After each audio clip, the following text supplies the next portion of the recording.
देहरादून में धामी कैबिनेट की हुई अहम बैठक, 15 प्रस्तावों पर लगी मुहर। अपर सचिव बंशीधर तिवारी ने दी जानकारी। उत्तराखंड जीएसटी संशोधन अध्यादेश को मंजूरी।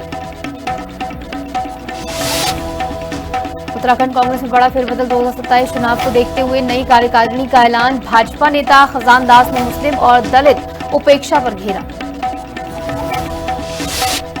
हल्द्वानी में स्वास्थ्य कर्मियों का फूटा गुस्सा, आयुष्मान योजना के कर्मचारियों को 4 महीने से नहीं मिला वेतन। किसान मंच ने दिया 2 दिन का अल्टीमेटम। अल्मोड़ा के लाल का कमाल, रवि टमटा ने फ्लाइंग व्हीकल हैपिडास स्काईनेक्स का किया सफल परीक्षण। भारत में साकार होगा उड़ने वाली कारों का सपना। लक्सर से लेकर ऋषिकेश तक गुंजायमान हुए बम बम भोले के जयकारे। भाजयुमो राष्ट्रीय अध्यक्ष तेजस्वी सूर्या ने भी किया जलाभिषेक।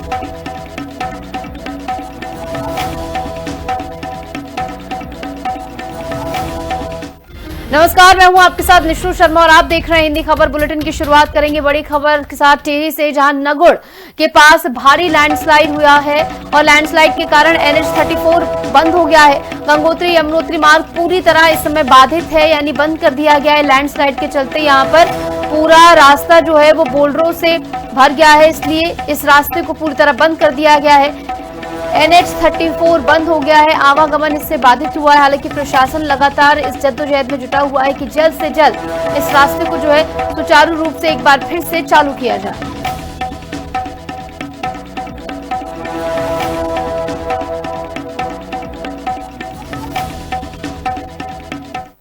पौड़ी देवप्रयाग मार्ग पर शुक्रवार को हुए भीषण सड़क हादसे में 5 लोगों की मौत हो गई, जबकि एक बच्चा गंभीर रूप से घायल हो गया। हादसा कुंडाधार के पास उस समय हुआ जब हरिद्वार से पौड़ी जा रही एक कार अनियंत्रित होकर गहरी खाई में जा गिरी। दुर्घटना के बाद मौके पर चीख पुकार मच गई और स्थानीय लोग तत्काल राहत बचाव में जुट गए। जानकारी के मुताबिक कार में 6 से 7 लोग सवार थे। अब तक 5 शव बरामद किए जा चुके हैं, जबकि घायल बच्चे को उपचार के लिए अस्पताल भेजा गया है। आशंका है कि वाहन में अन्य लोग भी सवार हो सकते हैं। इसे देखते हुए SDRF और पुलिस की टीम खाई में सर्च और रेस्क्यू अभियान चला रही है। लक्सर के रायपुर गांव में मातम पसरा है। पौड़ी के देवप्रयाग में हुए दर्दनाक सड़क हादसे में एक ही परिवार के 6 लोगों की मौत हो गई, जबकि एक बच्चे की हालत गंभीर है, उसे एम्स अस्पताल भेजा जा रहा है। जैसे ही पुलिस ने लक्सर के रायपुर गांव में हादसे की सूचना दी, पूरे गांव में कोहराम मच गया। एक ही परिवार के 6 लोगों की एक साथ मौत से पूरे इलाके में मातम पसरा है। हर आंख नम है और गांव में सन्नाटा पसरा हुआ है। उत्तराखंड के देवप्रयाग में एक बड़े हादसे में लक्सर के रायपुर गांव के 6 लोगों की एक साथ मौत हो गई। बताया जा रहा कि परिवार के 7 लोग पौड़ी क्षेत्र में जा रहे थे।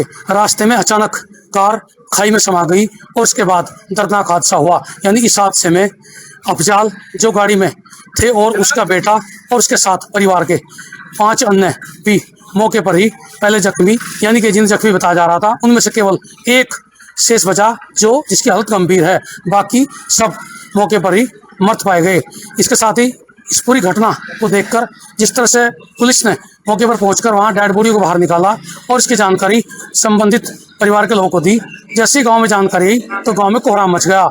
यानी एक ही परिवार के 6 लोगों की मौत से पूरा गांव सकते में है और हर किसी की आंखें नम है। हम गांव में मौजूद हैं, आप देख सकते हैं कि रायपुर गांव है। इसी गांव के ये परिवार रहने वाला था जो पौड़ी क्षेत्र में घूमने जा रहा था। और जैसे ही ये सूचना गांव पहुंची तो गांव के तमाम लोग पीड़ित परिवार, यानी जिस परिवार में मौत हुई है उस परिवार के घर पर पहुंच गए। ये तमाम भीड़ उन लोगों की है। यहाँ कुछ लोग गांव के हैं, उनसे जानकारी भी ले लेते हैं कैसे हुआ हादसा और कितनी जानकारी अभी तक उन्हें मिल पाई है। संदीप भाई, जिस तरह से बताया जा रहा है हादसा हुआ है, क्या था? पूरा अफजाल का परिवार था, क्या क्या जानकारी आपके पास है? मेरे पास वहाँ से गोपाल रह गया हमारे लक्सर थाने में। वहाँ तो फोन है श्रीनगर से उसका, उसने कहा कि रायपुर का अफजाल है, उसका पूरा परिवार नीचे उसकी गाड़ी गिरी है, उसमें 6 मौत हुई। एक 9 साल का बच्चा उसमें बचा, उन्होंने नाम भी भेजे उन सब बच्चों के। मैं कहना क्या तभी फिलहाल कोई सब 6 के 6 एक्सपायर हो गए, उन्हें घर सुना दे दो। तो मैं पता चला विधायक जो बताया यहाँ घर गाँव में फोन करा, फिर हम तुरंत गाँव से 5-7 आदमी यहाँ आए। बहुत दर्दनाक घटना हमारे लक्सर इलाके में, तमाम लक्सर इलाके में उसका सब पूरे सबको बहुत ज्यादा दुख है, बहुत बुरी घटना। ये एक ऐसी दुर्घटना है जो कहीं ना कहीं इस गांव, इस परिवार और इस गांव के अलावा क्षेत्र के में यानी पूरे इलाके में कहीं ना कहीं शोक की लहर फैल गई है। और भी यहाँ कई जिम्मेदार लोग हैं, उनसे बात करेंगे, चूंकि पूर्व सभासद भी हैं। जिस तरह से मंगते भाई, जिस तरह से हादसा हुआ है, आप लोगों की जानकारी यही होगी आपके पास भी, कैसे कैसे हुआ, अभी परिवार की और कितने लोग यहाँ मौजूद हैं, क्या जानकारी है आपके पास? परिवार के तो लोग यहाँ है नहीं उनमें तो कैसे भी है, लेकिन ये जानकारी हुई वो वहाँ से जो पता लगा कुछ गाँव वाले से कि भाई किसी बच्चे का जन्मदिन था, वहाँ से रह रहा था वो, और वो वहीं चले गए उसके पास अपने बच्चे के गए उसके पास। वहाँ सुबह गए 6 बजे, देवप्रयाग के पास था। वहाँ देवप्रयाग के पास था जो, तो यहाँ से गए वो, और वहाँ से रास्ते में जाते हादसा हो गया वो। 5-6 आदमी सब मर भी गए हैं, और एक बता रहे जो एक बच्चा बच रहा है। तो ये दर्दनाक हादसा है, इसे देख करके हर कोई कहीं ना कहीं परेशान है, हैरान है। और इस परिवार को, जो परिवार के उनके ताऊ चाचा के जो घर हैं, उनके घर पर लोग इकट्ठा हुए हैं। अब इंतजार है कि आगे क्या सूचना आने वाली, यानी जो डेड बॉडी निकाली गई है अभी पोस्टमार्टम पर जाएगी, आगे कार्रवाई होगी। लेकिन फिलहाल तो कहीं ना कहीं पूरे गांव में सन्नाटा पसरा हुआ है, और हर कोई इस पीड़ित परिवार, यानी जिस परिवार पर ये गमों का पहाड़ टूटा है, उस परिवार के लोगों के पास मौजूद है। जसमीत सिंह, हिंदी खबर, ग्राउंड जीरो, लक्सर। हल्द्वानी के ओला नदी में एक दर्दनाक हादसे में 15 वर्षीय किशोर की डूबने से मौत हो गई। परिजनों के साथ नदी किनारे कपड़े धोने गया किशोर नहाने के लिए पानी में उतरा, लेकिन अचानक गहरे पानी में समा गया। सूचना मिलते ही पुलिस और स्थानीय गोताखोरों ने मौके पर रेस्क्यू ऑपरेशन चलाया, जिसके बाद किशोर को नदी से बाहर निकाला गया। हालांकि तब तक उसकी मौत हो चुकी थी। बेसिकली एक सूचना हम लोगों को मिली थी 112 के माध्यम से कि एक लगभग 13-14 वर्षीय बालक जो है वो वहां पर डूब गया है। तो उसकी सूचना पर तत्काल पुलिस मौके पे गई, और जल पुलिस आदि की सहायता से और लोकल जो स्थानीय गोताखोर है उनकी सहायता से हमने बॉडी अभी फिलहाल रिकवर कर ली है। और वो वहां पर बताया जा रहा है कि उनके परिजनों के साथ वहां पर वो कपड़े धोने के लिए गए थे, उसी दौरान वो नहाने के लिए गया बच्चा और ये दुर्घटना हो गई। तो वहां पर हम चेतावनी संबंधी बोर्ड भी हम लोग लगवा रहे हैं, और साथ में ये अपील भी आप लोगों के चैनल के माध्यम से करेंगे, क्योंकि बारिश का मौसम है, इस समय भूमि का कटाव थोड़ा सा ज्यादा होता है, और पानी लगता है कि गहरा नहीं है, लेकिन अचानक उसमें आदमी धंस जाता है और उसकी जो है गहरे पानी में डूबने से मृत्यु हो जाती है। तो इसलिए जो भी नदी के किनारे हैं वहां से थोड़ा दूर रहें, और अपनी बाकी गतिविधियां भी वहां पर संचालित न करें, और इसी आशय के चेतावनी बोर्ड भी हम लोग लगवाने जा रहे हैं। कुमाऊं और गढ़वाल मंडल को जोड़ने वाला कर्णप्रयाग सिमली ग्वालदम मोटर मार्ग भारी भूस्खलन के कारण बीते 36 घंटे से अधिक समय से अवरुद्ध है। पिंडर घाटी को कर्णप्रयाग से जोड़ने वाला ये मोटर मार्ग यहाँ की लाइफलाइन है, जिसके बंद होने से यात्रियों और स्थानीय लोगों को भारी परेशानी का सामना करना पड़ रहा है। पहाड़ी से भारी मलबा आने से बिजली के कई पोल भी क्षतिग्रस्त हो गए हैं, जिससे क्षेत्र के कई इलाकों में बिजली आपूर्ति ठप पड़ी हुई है। जिला प्रशासन और बीआरओ बंद मोटर मार्ग को खोलने का लगातार प्रयास कर रहा है।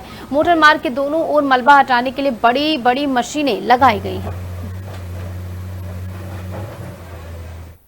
कल सुबह से हमने स्टार्ट कर दिया था काम। एक्चुअली मेरी मशीनें टुवार्ड्स ग्वालदम थी सारी मशीनें, जिसके चलते कल ज़्यादा प्रोग्रेस नहीं निकाल पाया मैं। बाकी कल दोपहर तक वैसे बारिश भी रही। उसके बाद में हमने एक शिफ्ट किया है, यहाँ शिमली साइड से एक मशीन शिफ्ट की है रात को 7:30 बजे तक, और कल उस साइड में ग्वालदम साइड से 7 बजे तक 7:30 बजे तक काम करते रहे। अर्ली मॉर्निंग हम 5:20 पे हमने काम स्टार्ट कर दिया, और we are trying to open this road up to 4 PM। कैसे भी होकर कोशिश करेंगे if there is a boulder inside of the mud. हम खड़े हैं कर्णप्रयाग थराली राष्ट्रीय राजमार्ग पर, जो कि पिछले 30 घंटों से ऊपर जो पहाड़ी से पूरा मलबा पत्थर जो आने से पूरी सड़क यहाँ पर बाधित है। लगातार 30 घंटों से यहाँ पे बीआरओ की जो मशीनें हैं, बीआरओ की जो मजदूर हैं, वो लगातार लगे हुए हैं रोड खोलने के लिए, लेकिन अभी भी स्थिति जस की तस है। हालांकि जो बीआरओ के OIC हैं, उन्होंने कहा है कि शाम तक 4 या 5 बजे तक वो रोड खोलने का प्रयास करेंगे, ताकि छोटे वाहन जो हैं, छोटी गाड़ियां जो हैं, यहाँ से आवागमन यहाँ से कर पाएँ। अभी जो यात्री हैं उनको भी पैदल ले जाने के लिए जो बीआरओ के मजदूर हैं वो पूरी मदद कर रहे हैं उनको। इस फोर से कम 200 मीटर 150 मीटर के बराबर ये मलबा बोल्डर आ रखे हैं। बहुत ही बुरी स्थिति है, और लगातार जो है 30 घंटे के आसपास यहाँ पर हो गई। इसी के साथ जो है पूरी पिंडर घाटी की जो विद्युत आपूर्ति है वो भी 30 घंटे से बहाल नहीं हो पाई, क्योंकि यहाँ पर जो विद्युत पोल थे वो सारे यहाँ पे ध्वस्त हो गए थे। और बिजली विभाग वाले भी जो हैं लगातार पिछले 30 घंटों से वो मेहनत कर रहे हैं, लेकिन अभी भी विद्युत जो लाइन है वो बहाल नहीं हो पाई, क्योंकि जब तक ये रोड नहीं बनेगी तब तक जो है बिजली के जो पोल हैं वो यहाँ पे गाड़े नहीं जाएंगे। जब पोल नहीं गाड़े जाएंगे तो स्वाभाविक है कि विद्युत के जो तार हैं वो भी आर पार नहीं जा पाएंगे, जिससे विद्युत लाइन भी अभी आपूर्ति जो है बाधित है पूर्ण रूप से। अभी हमारे पीछे देख सकते हैं, ये पहाड़ी से जो चट्टान खिसकी हुई है, इतने बड़े बड़े बोल्डर हैं। बड़ी मेहनत के साथ जो है BRO के जो मजदूर हैं, वो मजदूर जो है, उनकी मशीनें हैं, उनके मजदूर हैं, वो लगे हुए हैं, पूरी मेहनत कर रहे हैं। लेकिन अभी भी यातायात के लिए जो सड़क है वो बहाल नहीं हो पाई है। जैसे ही रोड खुलती है वैसे ही यहाँ पे हम दोबारा अपडेट के साथ आएंगे। तो चमोली से सुरेंद्र नाथ की रिपोर्ट, हिंदी खबर। मसूरी में लगातार बारिश के बीच मसूरी में SDM कार्यालय परिसर स्थित कर्मचारी आवास पर पहाड़ी से विशाल बोल्डर टूटकर गिर गया। चट्टान कमरे में घुस गई, लेकिन गनीमत रही कि उस समय वहां कोई मौजूद नहीं था, जिससे बड़ा हादसा टल गया। घटना के बाद परिसर में रहने वाले 5 कर्मचारियों ने परिवार सहित सुरक्षित स्थान पर शिफ्ट किए जाने की मांग की है। उनका कहना है कि पहाड़ी लगातार दरक रही है और अब यहाँ रहना जान जोखिम में डालने जैसा है।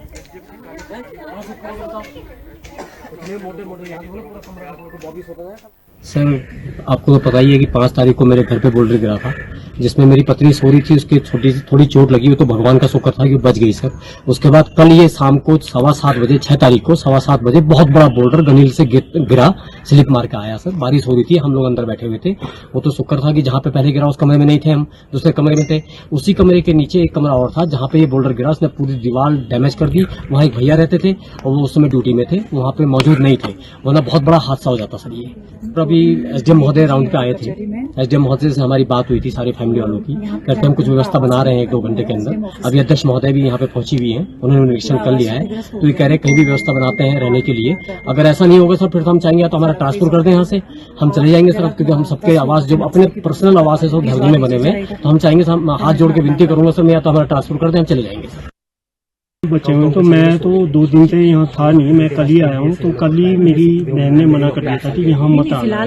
जिस हिसाब से आपने देखा होगा कि वहाँ कितने बड़े बड़े बोल्डर गिरे हैं, उस हिसाब से अगर उड़ता भी तो कोई बचने की कोई उम्मीद नहीं। दूसरा, अभी यहाँ पे SDM साहब भी आए हैं, उन्होंने भी देखा कि उन्होंने भी कहा है कि ये तो बहुत डेंजर हो रही है। तो मैंने भी बात करी थी, मैंने बोला सर यहाँ पे वो हो गया, तो उन्होंने यहाँ तुरंत खाली करो, उनको कहीं फिर देखते हैं कि कहीं व्यवस्था बना रहे हैं। और हमारी अध्यक्ष जी भी आई थी यहाँ पे, मेरा सबलानी जी, उन्होंने भी आश्वासन दिया है कि कहीं आपके लिए, आप लोगों के लिए करते रहने की व्यवस्था करें। दूसरा, आपने देखा होगा सर ऊपर ना जो एक तो कंस्ट्रक्शन चल रहा है, एक उसके वजह से है। दूसरा ये है, जब पानी ओवरफ्लो होता है तो वो सारा पानी पहाड़ों पे गिरता है। मेरे को 5-6 महीने पहले ही लग गया था कि ये पहाड़ से पानी गिर रहा है, तो पानी पहाड़ तो बहुत कच्चा हो गई है और किसी दिन आएगा ही नहीं, तो उस दिन से डर है कि बुरी स्थिति में है यहाँ पे। और शुक्र है कि किसी तरीके की जनहानि नहीं हुई है, लेकिन जब पूरी आवासीय परिसर को हम लोग देखते हैं तो इसका बहुत ही बुरा हाल है। वो किसी तरीके,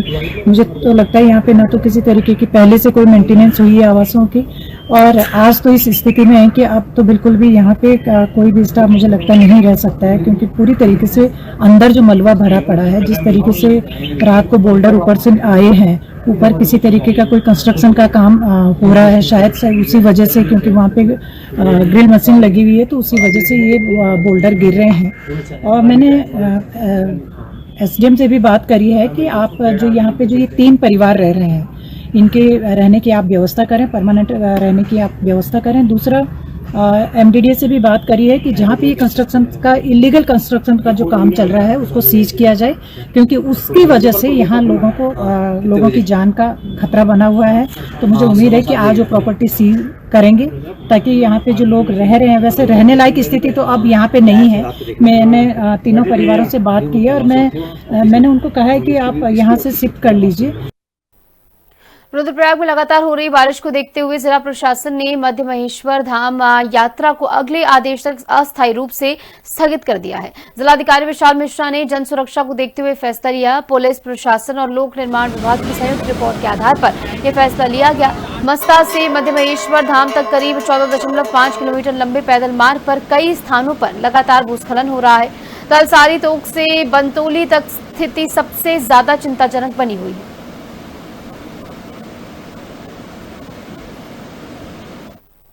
जनपद रुद्रप्रयाग में श्री केदारनाथ धाम की यात्रा भी चल रही है और मध्य महेश्वर भी काफ़ी तीर्थयात्री और भक्त आ रहे हैं। पिछले दिनों में काफ़ी ज़्यादा संख्या में लोग आए हैं और चूंकि वहाँ पर आपदा से 2 वर्ष पूर्व एक पुल था, उसका वो बह गया था और उसका निर्माण कार्य की संबंधी प्रक्रिया ऊखीमठ एक्सचेंज के द्वारा उसमें की जा रही है और तात्कालिक व्यवस्था के लिए वहाँ पर एक ट्रॉली सिस्टम का अरेंजमेंट किया गया था। और चूंकि यात्रियों का दबाव पिछले 10-15 दिन में काफ़ी बढ़ा है और उसी के दृष्टिगत जो ट्रॉली सिस्टम है उसको रिपेयर की आवश्यकता है, ऐसी सूचना मिली है मुझे। और जब तक वो पूर्णतया रिपेयर नहीं हो जाती तब तक के लिए मद्महेश्वर धाम की जो यात्रा है उसको रोका है। श्री मद्महेश्वर धाम की यात्रा पर अग्रिम आदेशों तक अस्थायी रूप से रोक लगाई गई है। मद्महेश्वर धाम के पैदल रास्ते पर कई भूस्खलन की घटनाएं भी सामने आई हैं। इसके अतिरिक्त वहां पर पैदल मार्ग पर कटिंग का काम भी इस वक्त जारी है। इसके अतिरिक्त 24 जुलाई 2026 को मोरखंडा नदी पर बने अस्थायी पुल बह गया था, जिसके बाद ट्रॉली के माध्यम से वहां पर आवागमन जारी है। ट्रॉली की क्षमता कम है और सावन और कांवड़ के दृष्टिगत वहां पर श्रद्धालुओं की संख्या में वृद्धि देखी गई है। इन सभी कारणों के दृष्टिगत हमारे द्वारा वहां पर कटिंग का काम किया जा रहा है। उसी के साथ साथ ट्रॉली के रिपेयर और मेंटेनेंस का काम भी जारी है। सभी कार्यों की समीक्षा की जाएगी और उसके उपरांत ही अग्रिम आदेश दिए जाएंगे यात्रा के संबंध में।